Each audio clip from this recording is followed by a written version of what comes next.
Assalamualaikum warahmatullahi wabarakatuh. Perkenalkan, nama saya Giska Brian Purbasani dari PE 2016B. Di sini saya akan menjelaskan tentang besar pengaruh COVID-19 terhadap perekonomian Indonesia. Langsung saja, kehadiran virus corona atau coronavirus di tahun lalu telah membuat situasi ekonomi di seluruh dunia memburuk. Bahkan lembaga keuangan seperti IMF telah memproyeksikan bahwa ekonomi global tumbuh minus di angka 3%. Lalu, bagaimana dengan Indonesia? Seberapa besar pengaruh COVID-19 terhadap perekonomian Indonesia? Pemerintah melalui Kementerian Keuangan telah mencatat setidaknya ada 8 dampak utama menyebarnya COVID-19 bagi perekonomian Indonesia, mulai dari tenaga kerja hingga kinerja industri di tanah air. Dampak ini masih masif, telah meluluh lantakan sendi-sendi sosial dan perekonomian di Indonesia. Berikut adalah pengaruh merebaknya pandemi bagi perekonomian Indonesia. Pertama, meluasnya PHK. Pandemi telah membawa kesengsaraan yang semakin meluas terhadap para pekerja formal dan informal. Kementerian Keuangan mencatat setidaknya ada lebih dari 1,5 juta jiwa pekerja telah dirumahkan dan terkena PHK. Dari angka tersebut, 90% dirumahkan dan 10% sisanya terkena PHK. Sebaliknya, 1,24 juta orang merupakan pekerja formal dan 265.000 lainnya merupakan pekerja informal. 2. Konstruksi PMI Manufacturing.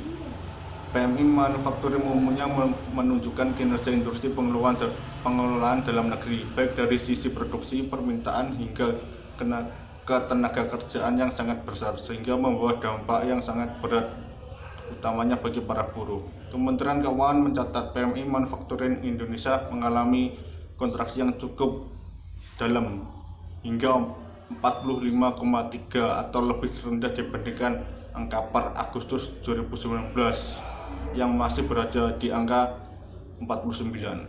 3. Kinerja impor. Kinerja impor juga mengalami penurunan yang sangat drastis.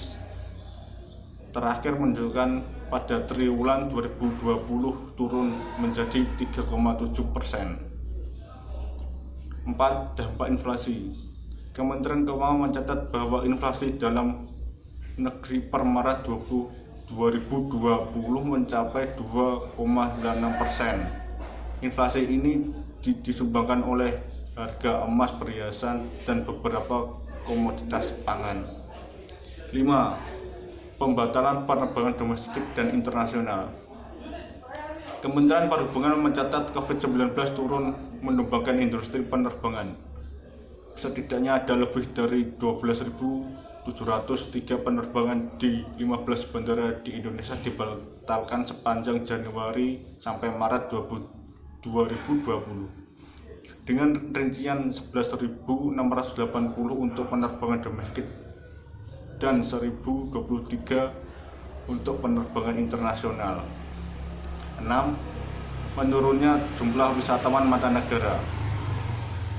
Kunjungan wisatawan mancanegara memberikan pengaruh besar terhadap ekonomi dalam negeri, dan COVID-19 telah memberikan pengaruhnya yang sangat masif, tak tanggung-tanggung.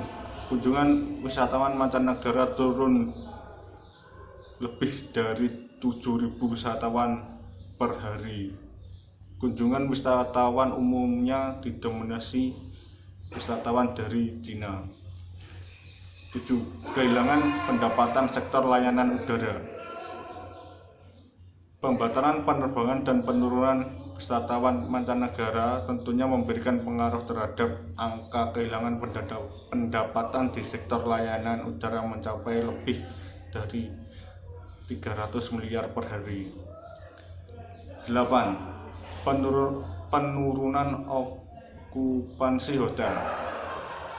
Efek domino dari dibatalkannya penerbangan, kurangnya wisatawan mancanegara juga memberikan pengaruh bagi dunia perhotelan. Akibatnya menurunnya jumlah wisatawan mancanegara. Kementerian Pariwisata bahkan mencatat akibat COVID-19, Indonesia kehilangan kucuran devisa dari sektor pariwisata terpangkas 50% dibandingkan tahun lalu. Demikian dengan operasi perhotelan di lebih dari 6.000 hotel, jumlah penurunannya lebih dari 50%. Dari penjelasan tersebut, sekian dari saya. Wassalamualaikum warahmatullahi wabarakatuh.